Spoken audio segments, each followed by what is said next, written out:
Bienvenidos, queridos amigos, a un programa más de Sondeo Emocional. Aquí estamos hoy, teníamos la gran expectativa de poder presentar hoy a la licenciada Nicole Galván, quien es neuropsicóloga y que iba a tocar temas muy especiales con respecto a los fenómenos que están ocurriendo hoy en día en el país y que tiene un reflejo en el consultorio. Está un poco atrasada, tiene mucho trabajo, es difícil que pueda llegar a tiempo, pero de todas formas, nosotros vamos a comenzar con el programa que hoy es interesantísimo. Podría llamarse de una forma general como la pregunta de un niño o de una niña que dice que no está conforme con su sexo. Sabemos que es un tema candente, que es un tema delicado, el cual nosotros respetamos, pero todo lo que en este programa vamos a hablar y vamos a mencionar no tiene nada que ver con las opiniones de nosotros ni de nadie en particular. Sencillamente tiene que ver con la base científica, con el criterio científico de cómo lo vemos los psicólogos y los psiquiatras. En nuestros consultorios, muchos padres llegan con la preocupación de que han visto, como ellos mismos dicen al principio de la sesión, algo raro en el niño y la niña. Cuando nos dicen que han visto algo raro, ya nosotros sabemos a qué se refiere, pero a los padres les cuesta un poco de trabajo al comienzo de explicarnos con claridad. A la medida que la sesión progresa, nos damos cuenta que tienen preocupación por ciertos gestos que hacen los niños o las niñas, por ciertos comentarios, y le achacan, la mayor parte de las veces se le achaca como un manerismo, el cual a mí me choca un poco el tener que escuchar a estas alturas del año 2022 esa clasificación. Pero así es como se presenta. Cuando hacemos una entrevista con el niño o con la niña, nos damos cuenta que no hay tal manerismo, como dicen los padres y como dice el pueblo. Lo que hay es un diagnóstico bien establecido, un diagnóstico preclaro de que ese niño o esa niña, quien dice que está confundido con su sexo, quien menciona que no está de acuerdo con el sexo anatómico que tiene, y que muchas veces, producto de estos pensamientos, llega al consultorio deprimido o deprimida, con un grado de ansiedad muy grande, nos damos cuenta que en realidad el diagnóstico es una disforia de género. Y es sobre esto que vamos a hablar, sobre la disforia de género, que tanto se pueden ver en niños, en adolescentes, como adultos. ¿Qué es la disforia de género? Bueno, es la inconformidad de un niño o de una niña o de un varón y de una hembra con el sexo que le han asignado.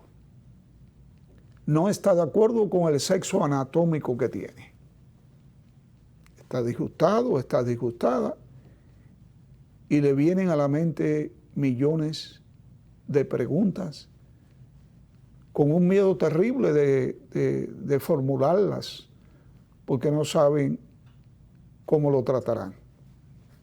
Hay veces que los padres son un poco exagerados y una pregunta de tal naturaleza que debe ser contestada con la mayor naturalidad del mundo, lo que origina es una pelea, son amenazas, son sentimientos de culpabilidad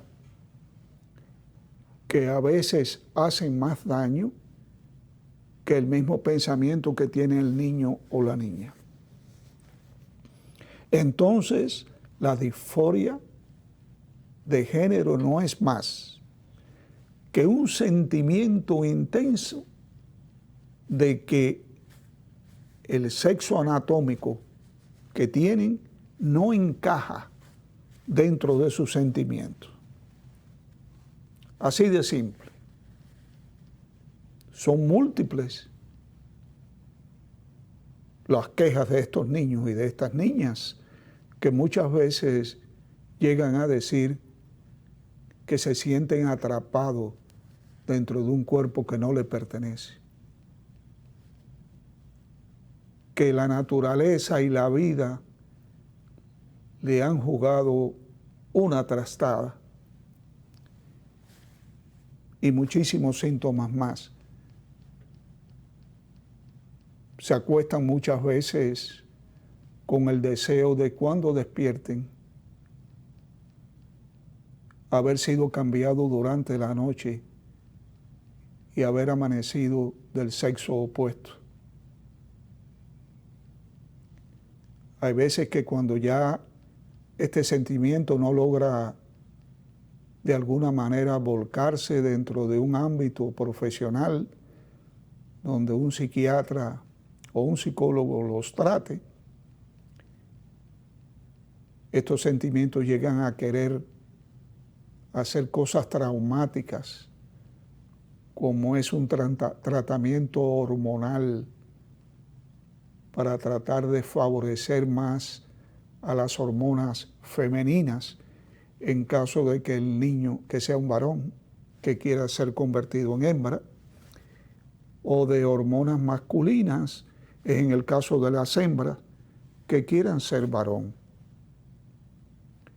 Otras veces cuando esta primera etapa, que es el camino que toman muchos, cuando esta primera etapa avanza y no se han obtenido realmente los beneficios de un tratamiento hormonal, la persona entonces recurre a querer ser tratado en cirugía, donde se le cambia anatómicamente sus genitales.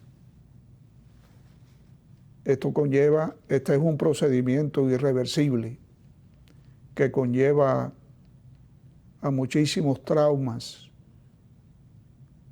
muchas más veces después de la cirugía que antes de ella. ¿Cuándo aparecen estos deseos? Bueno, pues si usted habla con muchas de las personas ya adultas que han atravesado todas estas situaciones, no por coincidencia te dicen, yo tengo recuerdos de mi vida desde los 2 o los 3 años de edad. Y te pueden explicar con lujo de detalles lo que ha sido su vida a partir de esa edad. Y es que en los niños, por coincidencia o no, me refiero a los síntomas que comienzan a aparecer en muchos de estos niños y niñas, comienzan precisamente entre los 2 y 3 años de edad. A esa edad comienzan a dar cuenta y a pensar por una razón u otra, sin que tengan todavía ni siquiera uso de la conciencia sexual que aparece alrededor de los 7 años de edad. Ya comienzan a sentirse diferentes a los demás. Y en el caso del niño, comienza a quererse poner la ropa de las hembras, de la mamá, de las hermanas, comienza a querer caminando en tacos, comienza a quererse maquillar, a utilizar el maquillaje de sus hermanas o de su mamá, comienza a imitar gestos femeninos, evita de alguna forma los juegos masculinos, no le gusta la competitividad, ni le gusta también los juegos bruscos que utilizan los varones, sino que se inclinan más al juego de las hembras, o sea, al del otro sexo. ¿Cómo nosotros en nuestros consultorios, solamente con la insinuación de los padres de que ha visto algo raro en el niño o la niña que le preocupa y que tiene que ser visto con cierta urgencia, cómo nosotros llegamos a poder entablar una conversación con un niño, con una niña o con un adolescente o con un adulto que nos pueda brindar suficiente conocimiento para nosotros poder juzgar qué es lo que tenemos frente a todo esto? Bueno, nosotros comenzamos a hacerles preguntas específicas sobre cómo se siente él con el sexo. ¿Te sientes bien? ¿Te sientes ser un varón? ¿O te sientes ser una hembra? ¿Te agrada tener los genitales que tienes? ¿Te gustan los juegos con tus amiguitos varones?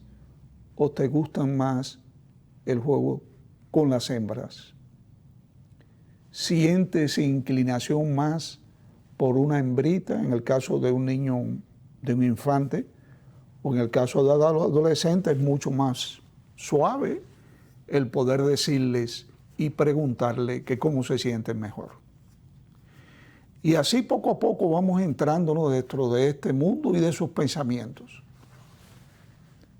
Y rápidamente te das cuenta que el varón está inconforme con su sexo, que no le gusta, que le gustaría más tener el sexo opuesto. Y a la hembra igual. Pero el miedo a decírselo a sus padres es terrible. Porque eso aquí en nuestro país y en la mayoría de los países latinos es un pecado muy grande el tener estos pensamientos. Que los padres creen que con el castigo, que con el señalarlos como inservibles, malos, ateos, en fin, eso va a remediarse. Que muchos padres creen que sin tratarlos, esta es una etapa que va a pasar y que los niños al fin y al cabo se van a recuperar y van a ser como los padres quieran, no como los niños y los adolescentes lo desean. Cuando tú hablas con una de estas personas que ha sufrido en carne propia este terrible paso con todos estos sentimientos que afloran desde, ya dijimos anteriormente, desde los 2 y los 3 años de edad y que te hace llegar, vamos a suponer, a la última parte de la adolescencia, entre 18 y 19 años, y hablas con ellos, el sufrimiento que tienen es muy grande. Los complejos que llevan son tremendos. Las inseguridades, la ansiedad a un grado extremo y finalmente la depresión. Muchos de estos adolescentes son aquellos niños que por una razón o por otra, pero también por la disforia del género, se cortan constantemente. No es que se quieran morir, no es que se quieran matar, es que de alguna manera ellos dicen que cortándose alivia el dolor que llevan el alma. Y no los entendemos. Queremos pensar que estos son boberías, que están pensando cosas indebidas, que están viendo programas de televisión o jugando videojuegos, que son los que lo inclinan a hacer todas estas cosas. Y es verdad, hay muchos de estos niños que por una razón u otra siguen las instrucciones de estos videojuegos y de estos programas de televisión. Pero ¿por qué la mayoría no lo hace? Porque si fuera algo tan especial y que fuera algo tan culpable de la conducta de un adolescente o de un niño, ¿por qué la mayoría no se ve? ¿Por qué hay que tener cierta predisposición a hacer de esa forma o a pensar de esa forma? Es aquí donde entra el profesional, al tratar de descubrir que un niño o una niña que no esté conforme con su sexo anatómico debe presentar algún tipo de situación, porque son múltiples los factores que pueden llevar a una persona, ya sea niño, adolescente o adulto, a sentirse de esta manera. Y nosotros hablamos con ellos y le preguntamos, y somos capaces de poder entender lo que les ocurre. A los padres que ven este programa, si tienen algún niño con lo que ustedes llaman manerismo, que no es la forma en que nosotros lo calificamos, pero es la forma que el pueblo habla, no se quede con los brazos cruzados. Trata de buscar ayuda profesional lo antes posible para poder ayudarlos. Porque de una manera o de otra hay que ayudarlos. No podemos soltarlos y dejar, no, porque el tío Pancho o la tía fulanita eran así cuando pequeños. Y mira, hoy en día son otro tipo de personas respetables, prósperas, educadas. Pero en aquel entonces pensaban así. Sí, es posible. Todo eso es posible. Pero pregúntele a tío Pancho y pregúntele a tía Margarita cuánto sufrió en el camino. Pregúntele a tío Pancho y a tía Margarita cuánto dolor, cuántas inseguridades, cuánta irritabilidad, violencia, depresión cursó con ellos durante todo el camino. Entonces, si usted tiene un niño con esas características o una niña con esas características, no se demore. Acuda a un profesional para poder ayudarlos. Las estadísticas dicen, o sea, uno pudiera preguntarse, ¿con qué frecuencia uno puede encontrar estos casos? La frecuencia es relativamente alta, porque de 5 a 14 de cada 1000 bebés nacidos aparecen. Por cada 1000 bebés nacidos, de 5 a 14 disforia de género va usted a encontrar. Vamos a unos comerciales y regresamos con este interesante tema. Allá vamos.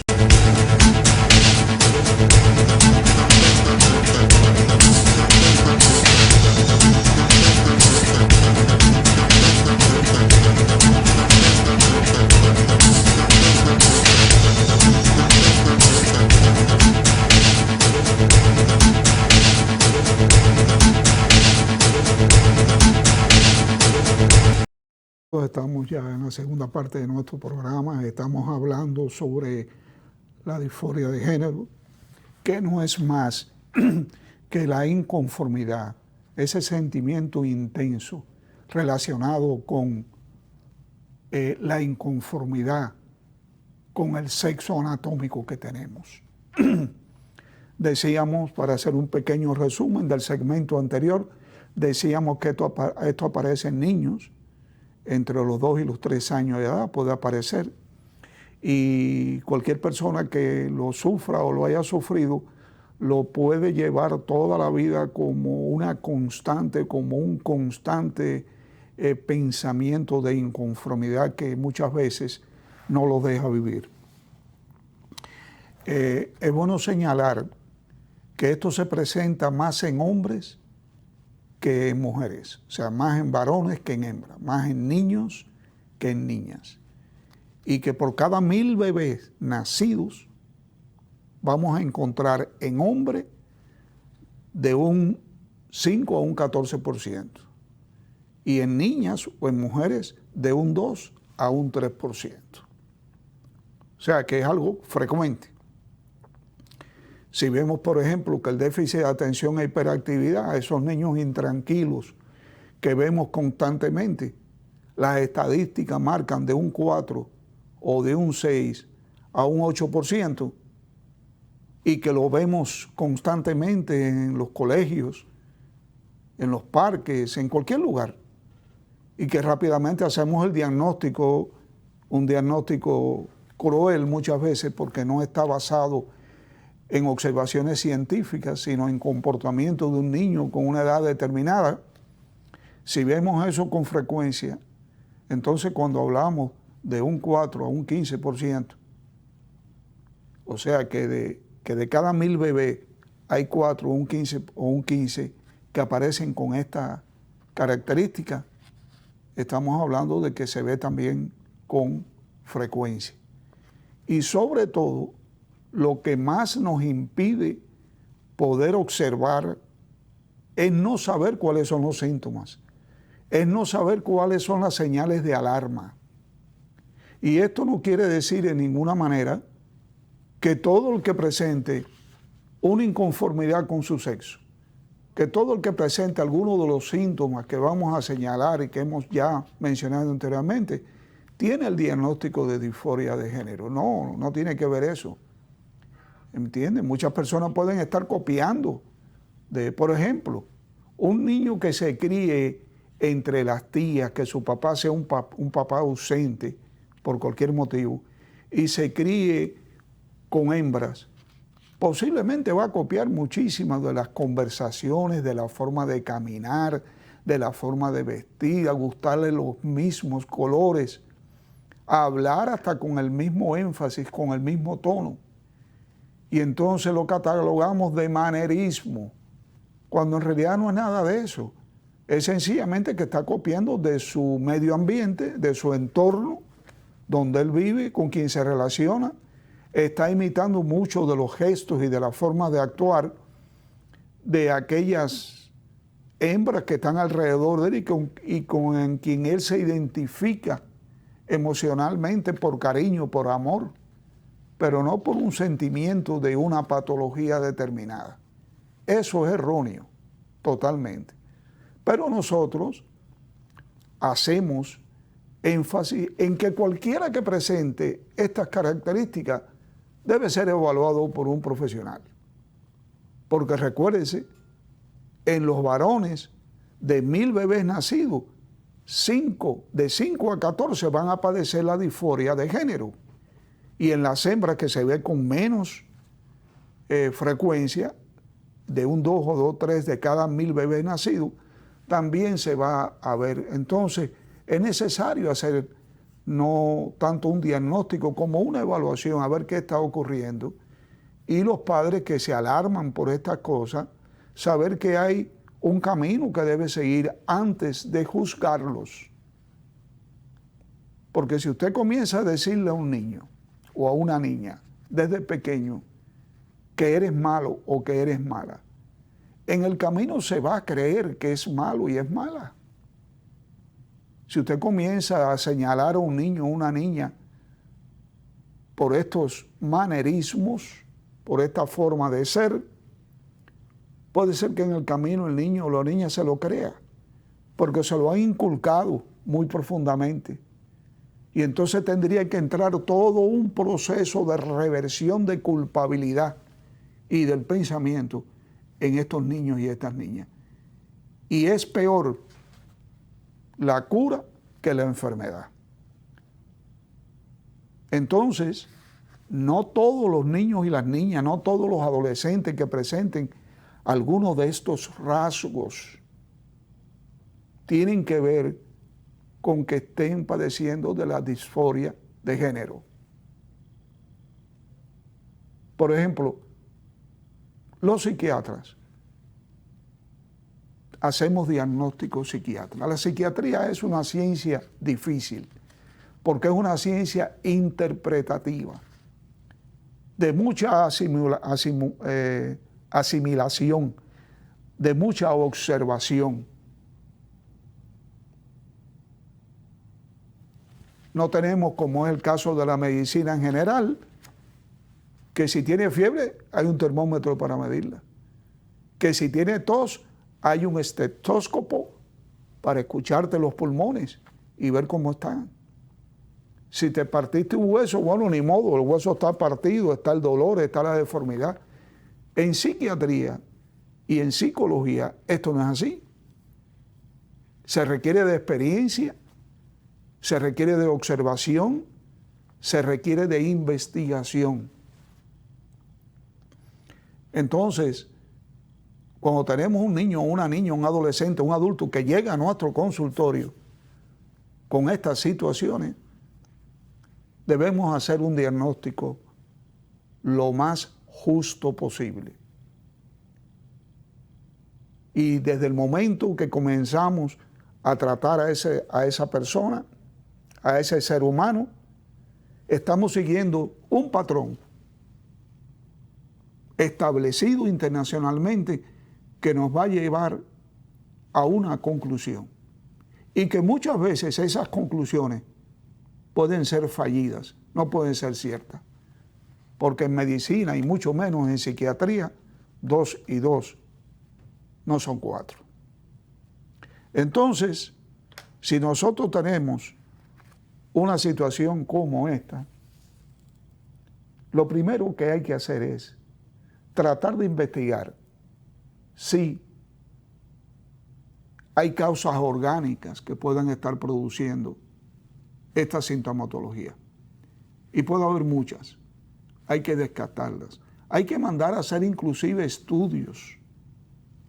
Se ha visto, por ejemplo, que con estudios de imágenes craneales, muchas veces se puede notar que hay incongruencias en la mala estructura y en el funcionamiento de una persona en particular.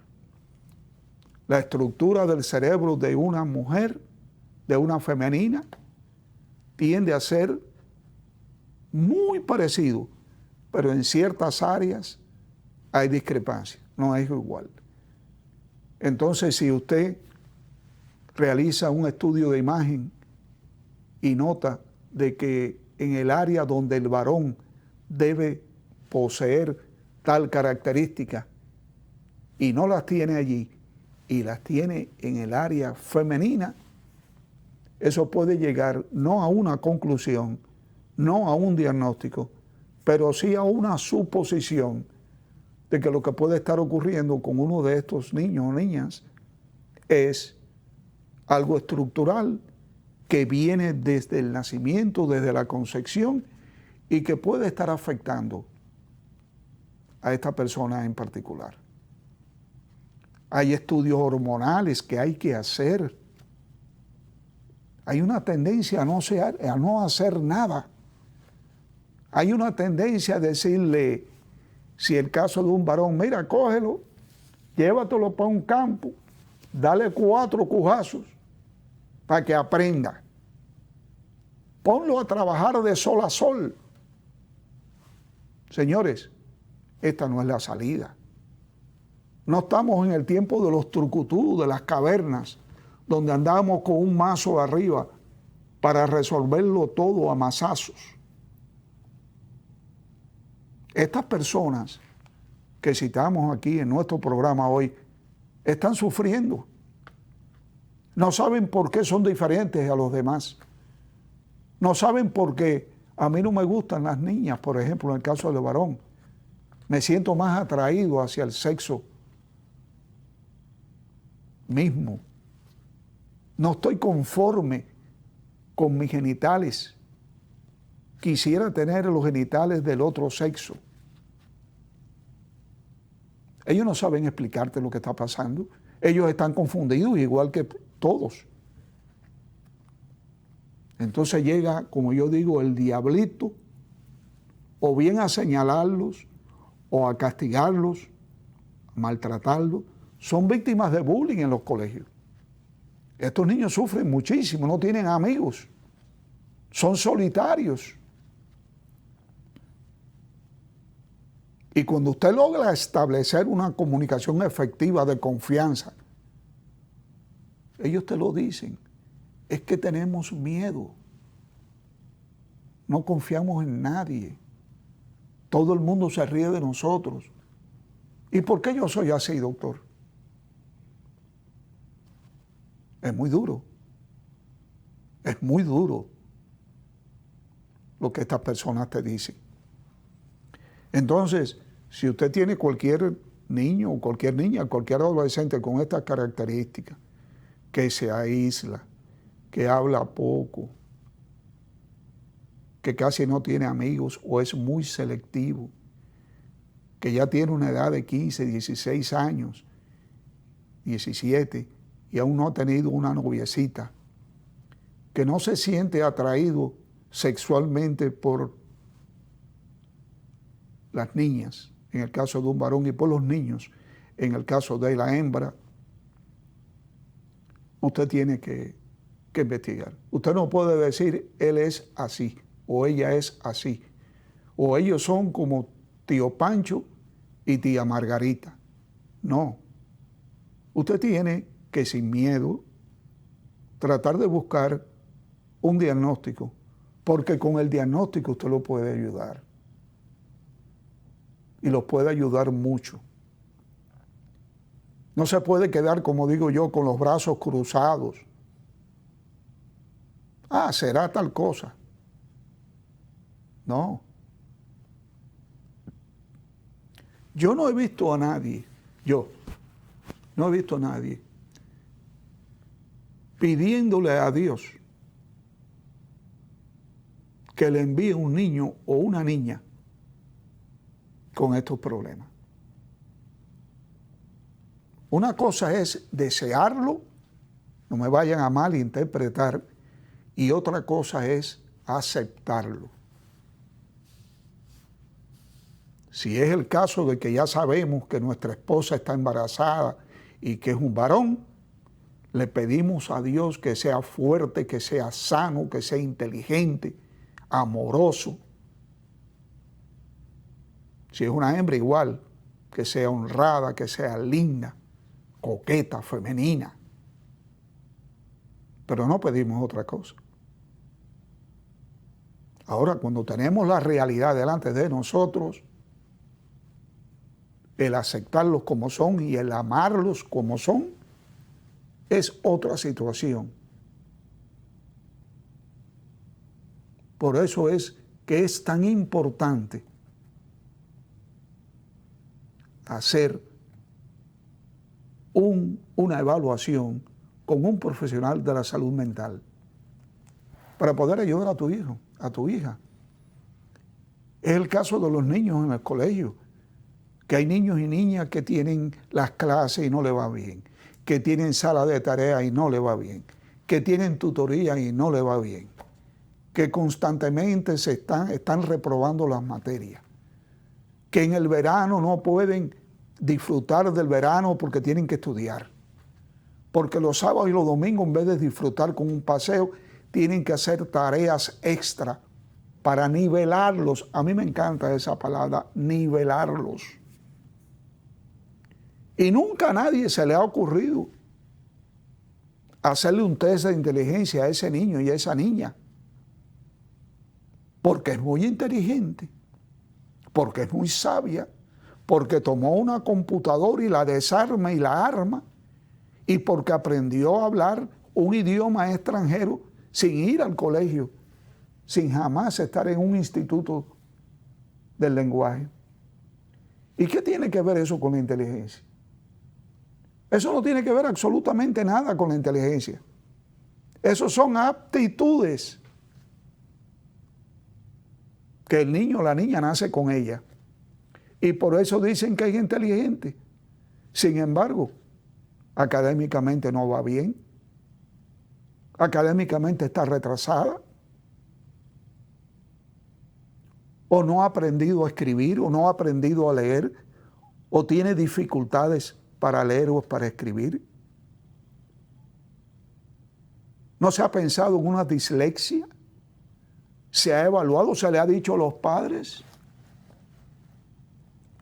Hace 2 días, una persona me decía, doctor, ¿por qué es que los médicos dominicanos no conversan con sus pacientes? Digo, ¿cómo que no conversan con los pacientes? No, no lo decimos en el caso suyo, porque la especialidad suya requiere una comunicación con los pacientes. Pero la mayoría de los médicos en otras especialidades hacen las cosas, pero no hablan con los pacientes, no le explican a los familiares.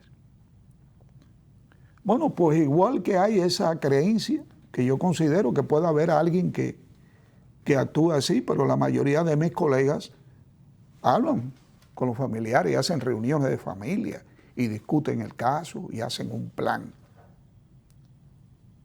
Pero igual que esto ocurre en la medicina humana, en la psicología, en la psiquiatría y en la parte profesoral, sí se habla con los padres, sí se habla con los familiares, con el niño.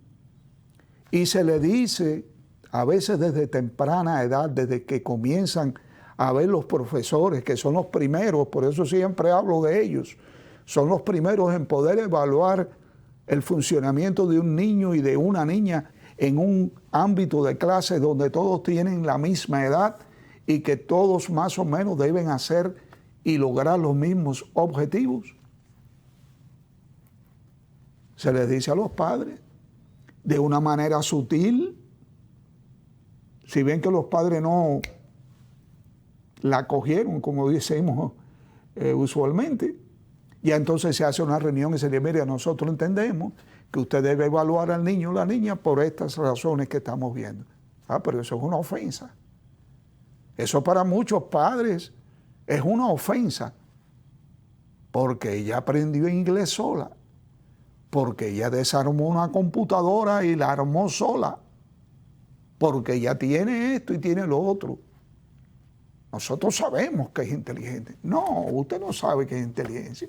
La inteligencia se mide y la inteligencia tiene números específicos y tiene parámetros de otras funciones que si usted no realiza un test para medir, para valorar la inteligencia de su hijo o de su hija, usted no va a saber exactamente dónde está parado, y tampoco lo va a saber el profesor o la profesora que está viendo las dificultades y no sabe cómo manejarlas. Por lo tanto, cualquier persona, y volviendo atrás al tema de la disforia de género, cualquier persona que vea, y vuelvo a pronunciar las palabras para que el pueblo me entienda, que vea cualquier tipo de manerismo en un niño o una niña, cualquier tipo de inconformidad sexual, cualquier tipo de desorientación sexual, que es lo que está de moda hoy en día, lo evalúe No se deje llevar por comentarios de calles. No se deje llevar por los brujos que tenemos en los colmados. Por favor, evalúe a su hijo. Evalúe a su hija para saber qué pasa. Si no pasa nada, perfecto. No tenemos problema. Pero si acaso hay algún tipo de situación que debemos saber y debemos aprender a manejar, esa es la oportunidad. Vamos de nuevo a unos comerciales y continuamos con Sondeo Emocional.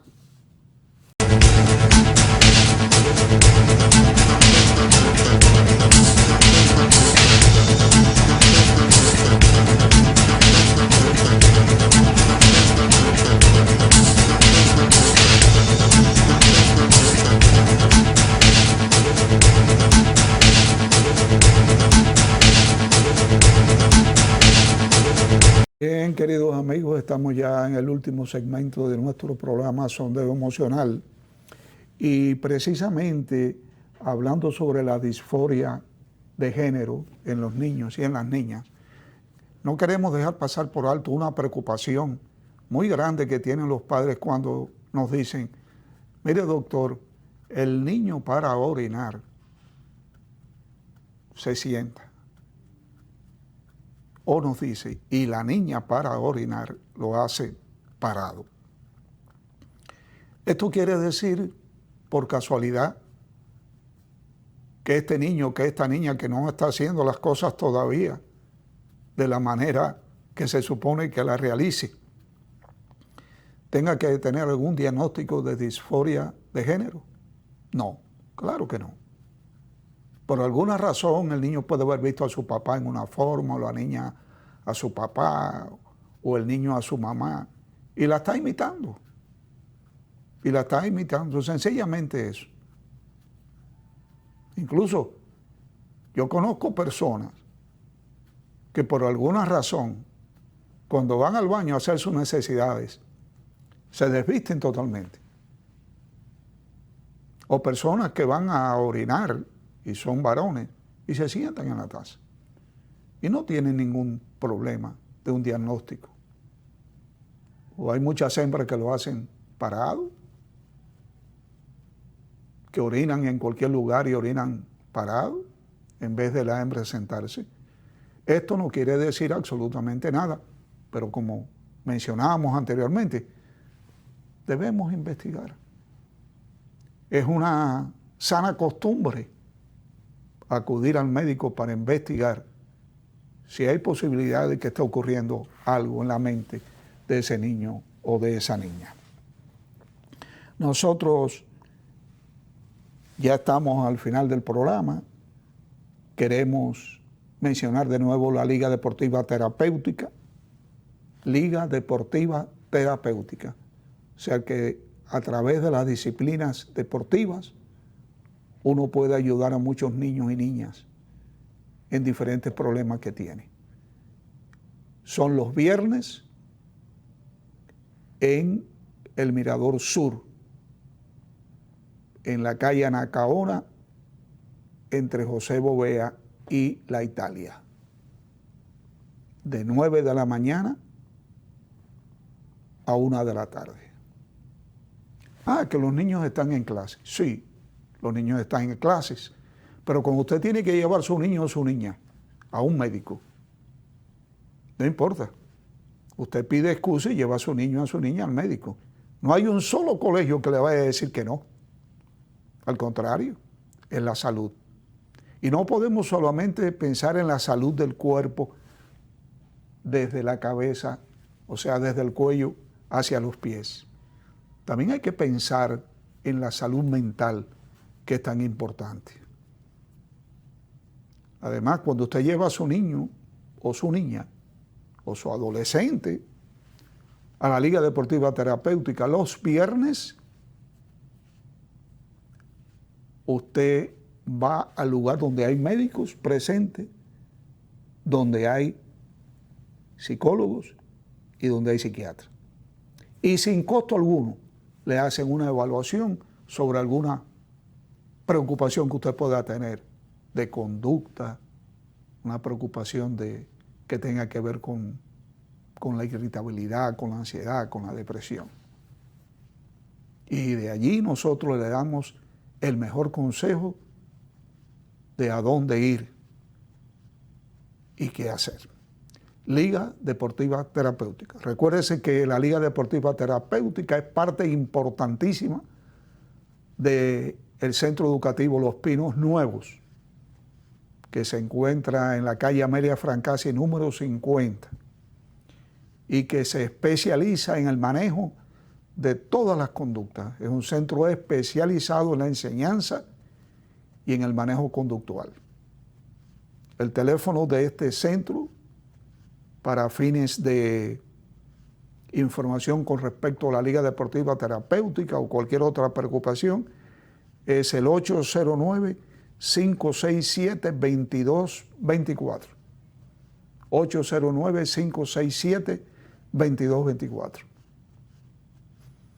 No deje de llamar. Obtenga información valiosísima que de una forma sin costo alguno le podemos brindar. Y cuando yo digo que le podemos brindar, me incluyo porque soy el director conductual de este centro. Y tenga la seguridad que sus quejas o preocupaciones serán bien atendidos por nuestro personal. Al parecer, Nicole Galván no pudo venir, hoy tampoco. Nicole se está convirtiendo en una hormiguita incansable que no para. Y desde aquí le queremos también dar un consejo a Nicole. Tienes que soltar un poquito del trabajo. Tienes que descansar física y mentalmente para que este pueblo que te busca y que te quiere pueda seguir disfrutando de tus conocimientos y de tus servicios. Cualquier información con respecto a este programa puede llamarnos. Mi teléfono está apareciendo en pantalla, el 809-696-7704, y buscar nuestros programas en YouTube. Ya mañana el programa de hoy estará en YouTube. Usted puede accesar en Sondeo Emocional, Dr. Pérez Hernández, y allí le va a aparecer todos nuestros problemas. De manera que cuando hacemos un programa, lo hacemos siempre señalando el por qué lo hacemos y damos soluciones, damos consejos.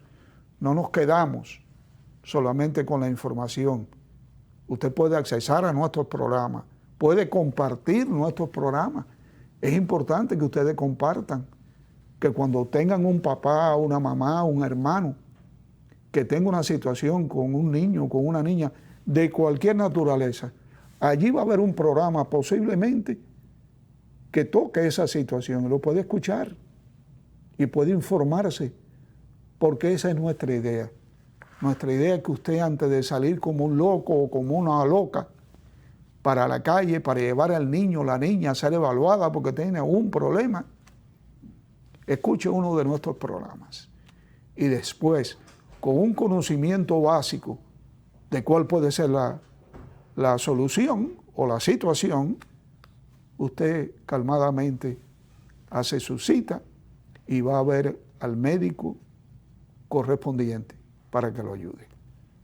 Gracias por su sintonía y nos vemos, si Dios quiere, la semana próxima en Sondeo Emocional a la 1:30 de la tarde. Muchas gracias.